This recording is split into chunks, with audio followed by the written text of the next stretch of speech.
Oke ya teman-teman, ketemu lagi di part 3. Mohon maaf nih, ada yang ketinggalan informasi dari saya. Sebelum kita lanjutkan tentang merek, saya balik dulu ke paten. Kalian tahu etiket kan? Nah, etiket tuh punya sejarah yang berhubungan dengan paten.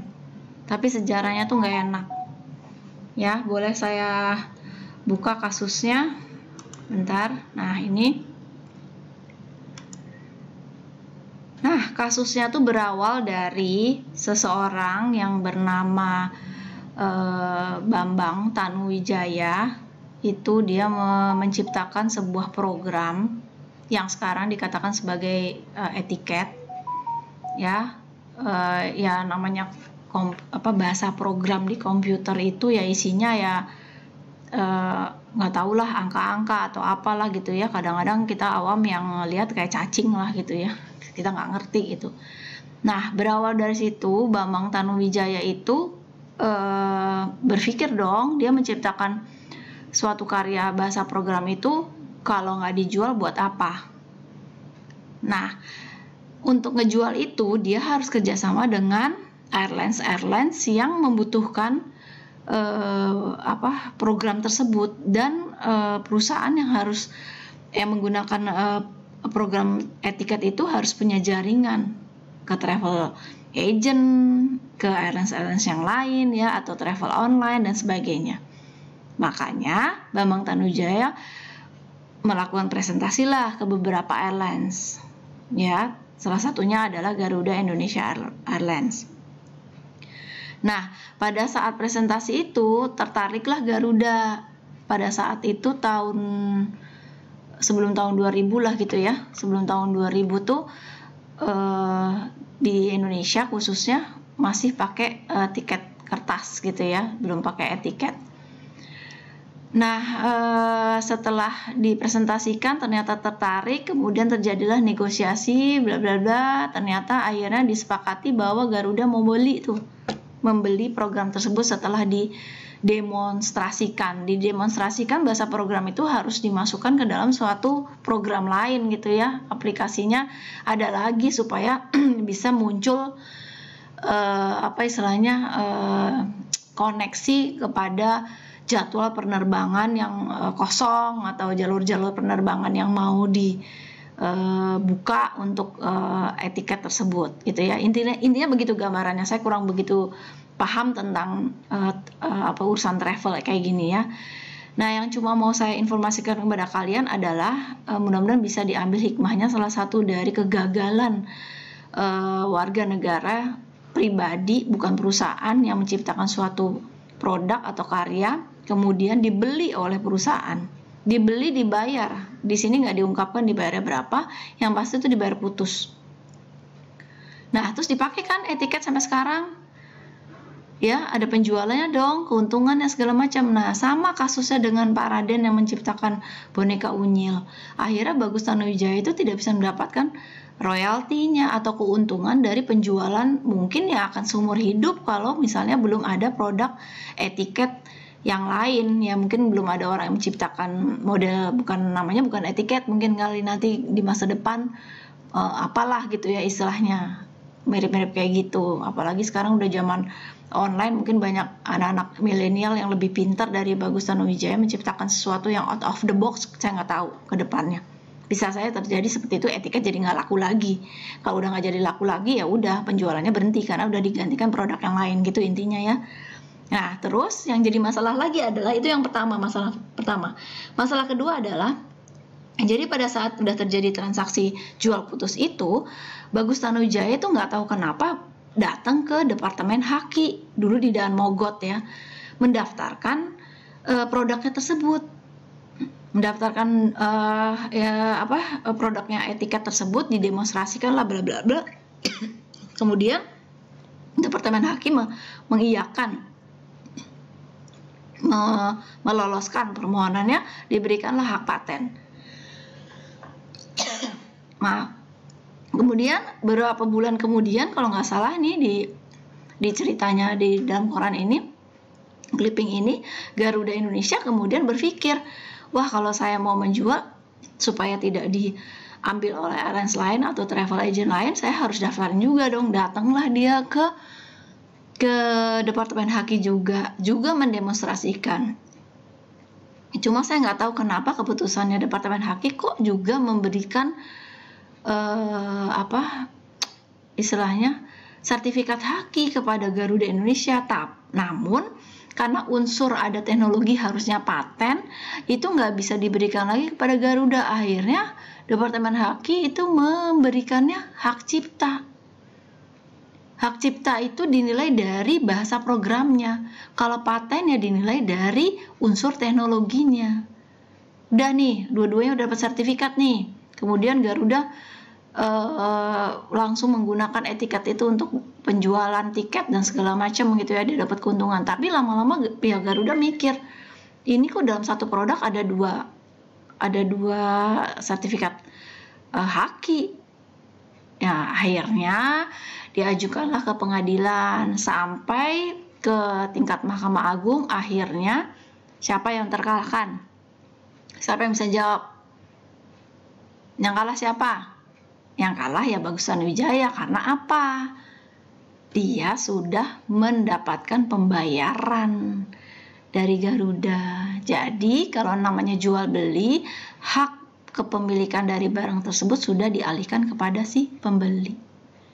Itu ya pelajarannya yang mungkin bisa kalian resapi untuk kedepannya. Kalau misalnya Anda mempunyai produk seperti klasifikasi dari Haki, yaitu tadi kita udah bahas, perlu tidak mendaftarkannya apapun produk dari Hakinya ya. Oke, buat pelajaran aja. Kita lanjut ke merek tadi.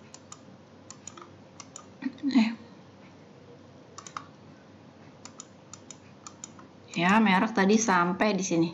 Oke, merek merupakan salah satu kunci pertimbangan dalam keputusan bisnis. Ya, karena merek itu punya value, punya nilai. Merupakan modal intelektual yang memiliki nilai ekonomi yang dapat ditingkatkan nilainya dalam produk dan teknologi. Pasti ya. Kemudian merupakan aset bisnis dan usaha. Iyalah. Karena merek tadi saya udah bilang kan bisa didaftarkan untuk mereknya atau merek dagangnya dari penjualannya tersebut. Kemudian sangat erat dengan bisnis image-nya gitu ya. Kalau misalnya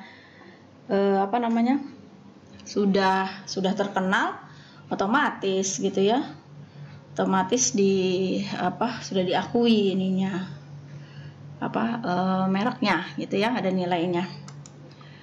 Kemudian fungsinya adalah sebagai indikator sumber. Kemudian indikator kualitas, otomatis kalau misalnya mereknya terkenal, orang sudah otomatis ya menyangkut, wah kualitasnya juga bagus nih karena mereknya sudah terkenal gitu ya. Jadi kayak nyangkut di dalam image brand image-nya. Kemudian terus sebagai sugesif, di mana orang kalau misalnya beli sesuatu ada nama mereknya, mau mempromosikan ke orang lain, oh itu beli aja barangnya yang merek ini gitu. Tapi kalau nggak ada namanya, kalau kita berbisnis, orang jadi susah mempromosikan mempromosikan produk tersebut kepada orang lain. Nyebutnya nama apa mereknya gitu ya. Ini ya sebagai alat promosi. Nah, inilah nilai sebuah merek yang punya value nilai yang begitu ekonomis tingginya. Contohnya Salim Group, dia merupakan holding company ya, perusahaan holding atau grup terbesar di Indonesia salah satunya, sampai berani membeli merek Bimoli. Siapa yang nggak tahu sih Bimoli? Ya, zaman puluhan tahun lalu senilai 25 miliar. Saya nggak bisa update karena nggak ada publish lagi tentang hal ini. Ya, melalui perjanjian lisensi. Masih ingat ya, perjanjian lisensi itu apa? Perjanjian yang memberikan izin kepada pihak lain untuk menggunakan merek dari orang lain. Oke, jadi sebenarnya Bimoli itu punya Sinarmas, tapi dibeli oleh Salim Group, sehingga Salim Group yang memasarkan. Ya, selain diberikan uang muka sebesar 5 miliar, juga si Sinarmas juga mendapatkan royalti dari selama penjualan Bimolo sampai sekarang. Kayak Coca-Cola nih, tuh asetnya. Seluruh asetnya dia ada merchandise, ada butiran formulanya, macam-macam ya, stiker, bla bla bla gitu, sampai US dollar 160 juta. Hitung aja, makin lama makin bisa besar ini ya angkanya. Aset tangible, fisiknya nih, botolnya, kalengnya atau apa segala macam ya, US dollar 20 juta. Ini tahun udah 20 tahun yang lalu ya, jangan pikir sekarang masih tetap harga segini, udah tambah tinggi lagi. Aset intangible-nya itu formulanya mahal ya, sampai 140 juta US dollar. Hitung aja berapa ya, dan itu seumur hidup akan diterima oleh si PT Coca-Colanya. Nilai sebuah merek lagi untuk yang ini, siapa yang nggak tahu Buah Vita sih ya? Ya, Buah Vita itu dulu ada Gogo, sekarang nggak ada ya. Punyanya si Ultra Jaya Milk yang memproduksi Ultra Milk juga ya, menyetujui rencana akuisisi takeover tuh, masih ingat ya, takeover dari PT Unilever. Jadi PT Unilever itu menawarkan takeover kepada PT Ultra Jaya, saya beli ya sahamnya sebagian Buah Vita sekaligus saya mempromosikan. Makanya kita tahunya Buah Vita itu adalah keluaran dari Unilever, karena Unilever yang mengemaskan, dijadikan seperti ini, menarik, itu semuanya kerjaannya Unilever. Tapi sebenarnya pabriknya adalah di Ultra Jaya Milk. Ini namanya kerjasama akuisisi atau takeover. Merek akan ditolak bila ada persamaan pada pokoknya atau keseluruhan dengan merek milik pihak lain. Jadi kalau kita bisa resapi ini kalimat ini, jadi kalau ada perbedaan dikit boleh dong. Iya, selama tidak mengganggu orang yang atau perusahaan yang mempunyai merek yang dimiripkan itu ya, jadi aman-aman aja kalau sampai tidak mengganggu perasaan atau tidak mengganggu nilai ekonomisnya dari merek yang sudah didaftarkan lebih dahulu, yang ada persamaan atau ininya, persamaan sedikit gitu ya. Kan ini hanya ditolak kalau ada persamaan pada pokoknya atau keseluruhannya. Kalau ada dikit-dikit beda bisa, berarti kan oke. Menyerupai nama orang terkenal nggak boleh. Meniru sama sekali bendera, lambang negara, segala macam itu nggak boleh. Karena ya tidak ada intelektualnya kalau meniru gitu kan. Maksudnya padahal kan merek itu adalah diciptakan oleh pemikiran yang menggunakan otak, kerja otak secara profesional. Terus tidak digunakan selama 3 tahun berturut-turut dalam perdagangan jasa. Kamu daftarin merek tapi terus usahanya nggak buka. Itu bisa ditutup, nanti merek bisa dicabut maksudnya gitu ya. Oke, ruginya tidak mendaftarkan merek, lebih rendahnya pendapatan. Tadi saya bilang tidak ada unsur ekonomi promosinya, sugestifnya orang membeli produk tersebut nggak kebaca gitu ya. Mereknya apa nih, mau beli dong ini enak, mereknya apa? Nggak tahu ya, kok nggak ada mereknya. Nah gitu ya. Oke, ini persamaan atau menyerupai. Nah, ini tadi saya bilang, yang nggak boleh kan adalah yang persamaan pada pokoknya atau keseluruhannya. Ini keseluruhan sama nggak? Ini sama nggak? Ini sama nggak? Ini dua-duanya didaftarkan. Ini dua-duanya didaftarkan. Ini juga daftarkan, yang kalau yang ini produksi Nissin, kalau yang Oreo itu produksi Nabisco.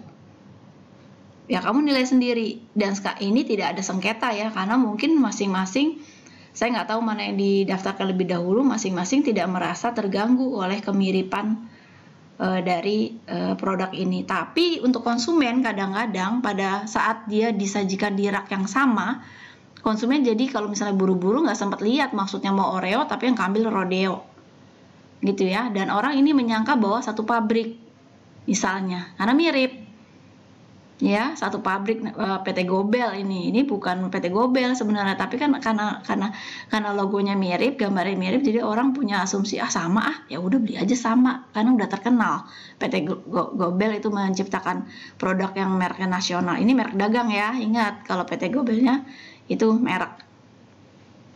Oke, nih di Samsung siapa yang nggak tahu kalau untuk perokok ya, apalagi perokok berat gitu ya. Nih di Jawa Barat ada, di Jawa Tengah tuh ada rokok Ji Sam Liu. Ya, ininya mirip tuh semuanya, cuma angkanya beda. Terus kok nggak dituntut